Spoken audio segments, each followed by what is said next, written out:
What's up, everybody? Welcome back to the channel. Today is a very important day.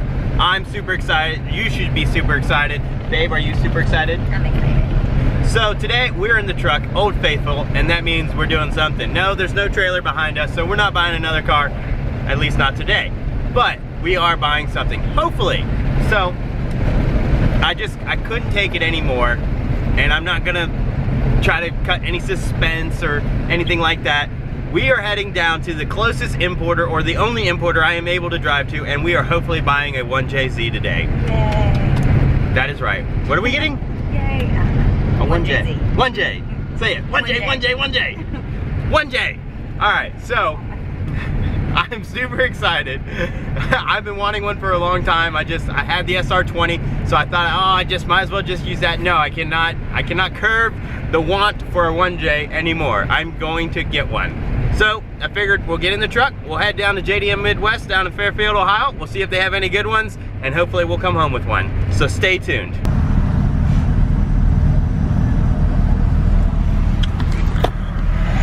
Alright guys, we are like 5 minutes away. I'm super excited, but I'll tell you, it's 95 degrees here. It's hot. I mean, it was like 90 where I live, but either way, this old truck is doing me great, but man, I could really use some AC.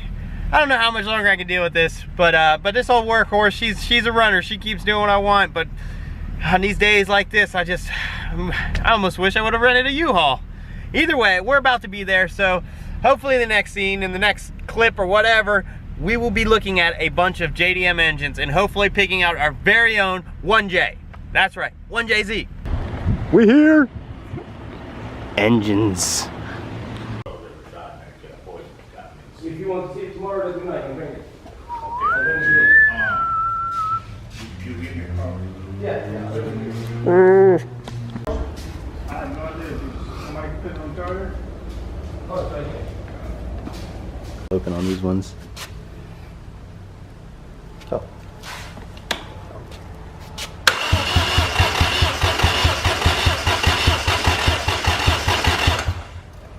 That's not good. This one's low. Yeah. Alright guys, so the first one had low compression, so we're going on to number 2. Hopefully this one will have good compression and we can take her home. But you know, they're being really nice, checking them all for me so I can make sure I can get a healthy motor. So A+ on them. So we're gonna keep at it. I'll let you know what happens.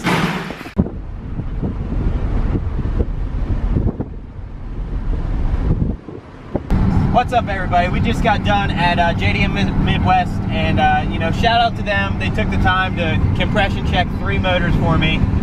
The first 2 just had like a cylinder with 90 psi or whatever, just way too low for me to even consider. This third one, all of them were like 150 to 170. One was 130. I dropped some oil in there, went up to 185 or whatever, so I'm sure it's fine. All the plugs look good and everything. It's probably just been sitting a little bit, so I'm gonna take a chance with it. It's you know, it should be good to go. I'm pretty happy. I'm really excited to have my own 1J.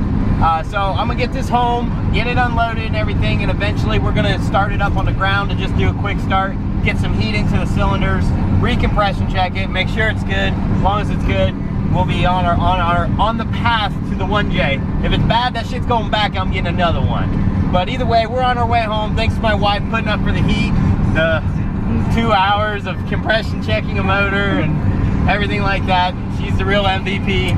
So that was with no bitching at all. Yeah, no bitching. So thumbs up the video if you have a wife at home that supports you when you're doing dumb shit like buying motors and compression checking all 3 of them for 2 hours and pissing the people off at the importer place because you're making them do all this extra work. But either way, we got our motor. I'll see you guys when we get home. All right guys, what's up? We're back home. Made it safe and sound. Kudos to the truck. Always coming through when I need it. Whether it's towing cars, going to drift events, picking up engines, whatever, she gets her done. She may be old, she may be crusty, rusty, but she get her done. So, cleaned up the garage a little bit. I don't know if you've seen in my videos, it was atrocious, so I cleaned up a little bit back here so I'd have some room to basically bring the 1J home, put it down, try to get it running on the ground so I can make sure it fires and that, you know, can get a little heat in the cylinder and then redo a compression check, make sure it's good. But yeah, so we got that done. And now, really, I'm not like super worried about it. All the cylinders were really good on compression, like I said, except for the very last one, number 6. It was 130. All the rest were like 150, 160, which is where I expected most of them to be. It did take 3 motors. The first 2 had like 90. This third one was good. I dropped a little, like half a cat full of oil in it, cycled the engine a couple times, recompressioned it, and it went up to like 180, 185 or something like that. So worst case scenario, it might be a little lower than the others, but doing the math, 10% of 160 is 16, 20% would be 32. So it is under 20% difference from the highest to the lowest, so it's still technically within spec. Plus the motor's been sitting. All the plugs looked healthy. All the tops of the cylinders, like the pistons looking down them, were black and normal carbon buildup. Nothing give any indications that it wasn't a running engine or anything. It's fairly clean. It had normal signs of use and everything, so I'm just gonna chalk it up as the rings just are not fully seat because it's been sitting. It hasn't been started up in a while. Pretty common with Japanese engines. Sometimes you have to decide whether it's worth the risk or not. You know, do you want to try to get one that compression checks 100% perfect, which may be hard. Like I said, I went through 3 motors to find one that was at least pretty good. They did have one more engine, but they were closing soon, and you know, they were getting kind of frustrated just because I was like, let's go to the next one, let's go to the next one. So this third one looked better than the other 2, and actually I wanted to test this one, but they wanted to go through the other ones first because this one was behind everything else. But either way, whatever. Long story short, JDM Midwest put in the work, pulled out the engines, compression checked all of them right then and there, let me play with them, and like I said, this one seems to be the best candidate. I'm pretty confident it'll be healthy, but we are going to try to fire it up on the ground, get a little heat into the cylinder, get a little, you know, speed on the pistons to reseat the rings for, you know, there could be just a little bit of corrosion on the cylinder wall that's just not making 100% compression. Like I said, these engines sit for a while when they travel over the boat, on the boat and everything, so I'm pretty sure that's all it is. I'm pretty confident. I'll show you the engine real quick, and then we're gonna unload it, and then maybe I'll get you a little better look. But here she is. So here's my 1JZ GTE vvti. Like I said, she looks pretty clean. Came with the automatic transmission. We don't need it. I'll get it out of here and get you a little better view, but there's some, you know, normal leakage on the rear valve covers. The cam seals, as you can see, the cam seals are leaking a little bit. And you know, everything, a little oil buildup there. Other than that, I mean, it looks well taken care of. The plugs were Denso iridiums, which was good. So yeah, I'm pretty sure this is out of a 110, JZX 110. I'm not 100% sure, but it was an engine with an immobilizer. I had them. They were actually really cool. They let me swap out ECUs and everything like that. So hopefully that won't complicate anything. You know, they said that the harness will work with the non-immobilizer ECU. So I went ahead and get it because I'm trying to run factory harness and ECU because I'm not chasing mad power or anything like that. But I'm really excited to finally have my own 1JZ. This is off of another engine. They let me swap covers because this one was cracked. This one, that engine had 120 km, 120,000 km, so I think that's like 60,000 miles or something like that, 70,000 miles, just to kind of give you an example of real world mileage on an imported engine. But yeah, this one, I mean, it looks really clean. Hopefully she's a good runner. Can't wait to kind of open her up a little bit and just see what she looks like inside. But that's my 1JZ vvti. That's enough yakking. I'm gonna go ahead time lapse. I'm gonna go ahead and pull it out, get it off of the, or get it out of the bed of the truck. So I'm gonna grab my stand here, set the camera up, just kind of do a little time lapse as I unload it, and then you know, we'll get a little closer and check her out. But yeah, super excited. I hope you are too. Making moves. You know, S13's getting something a little different. Well, I mean, it's a popular swap, but something different for me. You know, I didn't really care for the SR20, even though I never driven it. I didn't really want to use it. That's all it is. Stock, reliable power. That's what I want.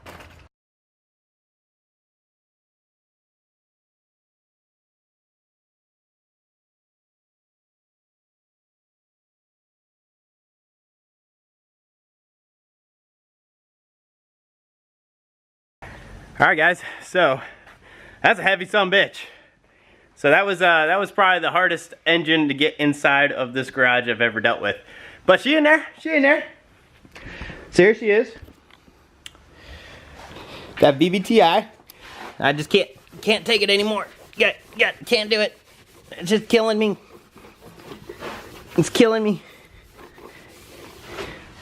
Much better. I just couldn't take it. It was looking so crusty. And it's such a pretty engine. But there she is. That's mine. It is the ETCSI electric throttle body.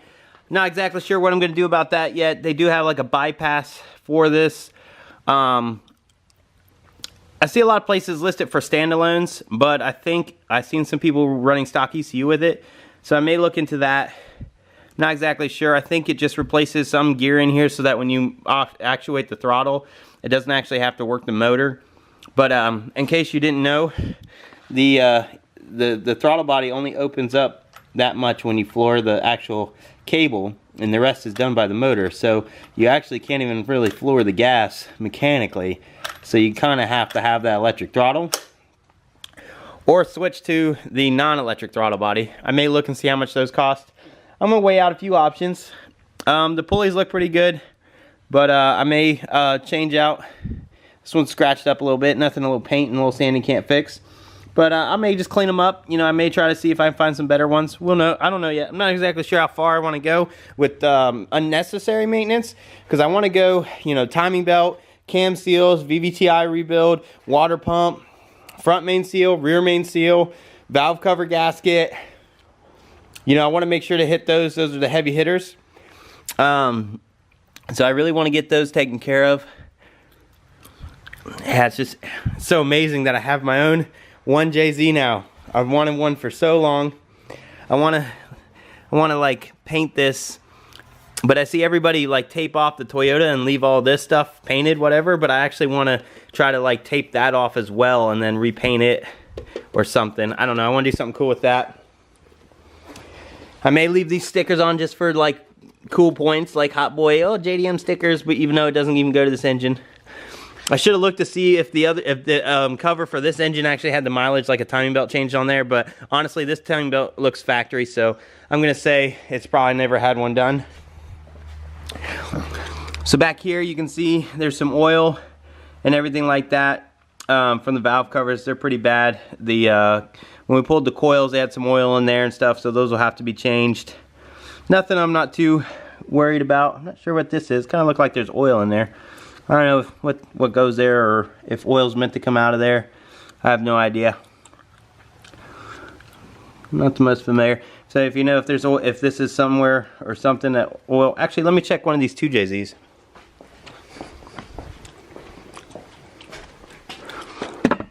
Yeah, okay. So it has the same port. I don't know what it is, but whatevs. But you can clearly see there's been some oil leaking down here and stuff from the valve covers and everything. They're pretty bad. Other than that, the motor looks pretty clean. All the piping and tubing and everything doesn't have a lot of corrosion on it, which means that it was either garage kept or just, you know, stored well or whatnot.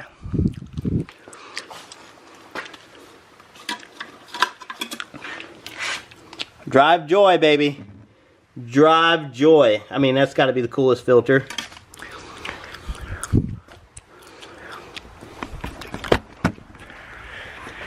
But yeah, now that I've done my exercise getting this engine out of the truck, as you can see, I'm just sweating.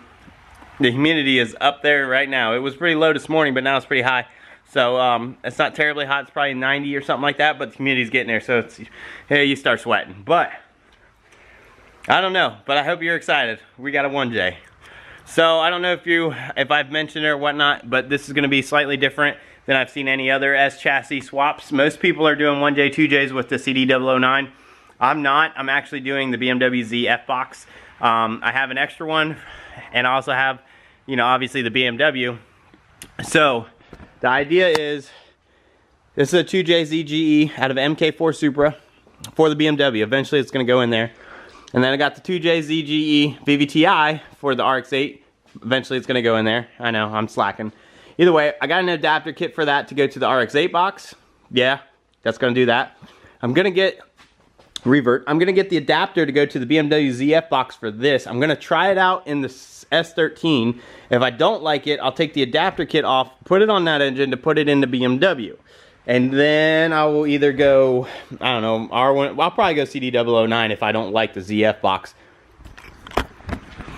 I can't see why I wouldn't like it. The only thing I could potentially not like about it is the gear ratios. BMW runs really quick gear ratios, and then they slow it down with the rear ends. That's why a lot of the rear ends are like 3.15s, 3.2s, and stuff, unlike Nissan where it's like 4.08, you know, 4.363, and all this stuff. So, if the 4.08 with the ZF gear ratios is too quick, you know, and it's kind of like I'm intermediate, in between gears drifting or something like that, then I'll slow it down with the Z32 rear end, a 350Z rear end, I don't know, just something that's got a longer final drive, you know, maybe like a 3.5 or something, and then try that first and see if that fixes the issue.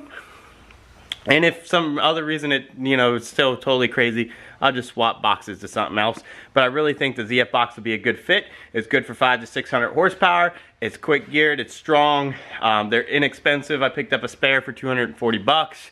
So after, you know, $800 for an adapter kit, I have $1,000 in the transmission, which is still cheaper than an R154. I still need a drive shaft like I would if I was going R154. So I mean, there's not a lot of like extra costs, but I'll tell you, if I mess it up or blow it up or whatever, drifting it, I go get another one for 300 bucks. So the replacement aspect is cheaper than a CD009. It's just as strong as a CD009. It's a 5-speed instead of a 6-speed. But other than that, I can't really see any downfalls. Other than not a lot of people have done it in the S chassis. I've seen it in a SOAR, SC300, IS300, BMWs. Obviously, I see a lot of people running 1Js in stock BMW transmissions, stuff like that. So I think it'll be a good fit. I think it'll be interesting. It'll be a little different, and we can see how it stacks up against the R154 CD009 cars. But yeah, so that's my plans. Hopefully you're excited. I'm excited. I can't sit here and say how fast this is going to move. I need to kind of come up with some more funds. I was able to do this because I sold my motorcycle, and you know, stuff like that freed up some money so I could buy the swap. I do have my SR for sale. I do have an S13 shell for sale, so if you're interested in that, DM me. Other than that, I don't know, got random parts and stuff like that, but once one of those big ticket items sell, hopefully then I can free up some more funds to get the adapter kit. The maintenance parts I should be able to work out, no problem. But I need to get the adapter kit, which is like $800 to $1,000. Let's just roughly say that. And then I need to get mounts, and then I need to do the work, like the maintenance work, and get it ready to drop in. And then of course I still need to get the car ready, because the car is nowhere near ready for the engine to go in. But we secured the power plant, which just re-motivates me. So here's our S13 sitting. In case you haven't forgot, we painted the engine bay, cut the fender wheels, did all our rust repair, prepped everything in the front here. So the game plan is here soon to start working in some time to tape up all this, undercoat the wheel wells, get the front suspension back in, get the front subframe back in, get it so I could start test fitting the engine or whatever the case may be, or just get the front end back on the ground and done so I can move into the other portions of the car, like fixing a couple rust areas in the interior, painting the cage, maybe adding anti-intrusion bars, maybe pull the rear end, do all the multi-link, all the stuff there. You know how it is. There's not enough time in the day. Either way, that's going to wrap up this video. Hopefully you're excited. Please like, share, subscribe. If you're not a subscriber, think about it. We got content coming. Always got more. You can check out some past videos. Lots of stuff we've been doing. If you are a subscriber, thank you. And if you're interested in supporting the channel, don't forget, don't sleep on it. We have ClutchKickerNation slaps. Looking fire. Pick yours up. Head on down to ClutchKickerNation.bigcartel.com. Pick up some slaps, help me out, give me some 1J money, you know, what can I say? Please? Either way, I will see you guys on the next one. Later!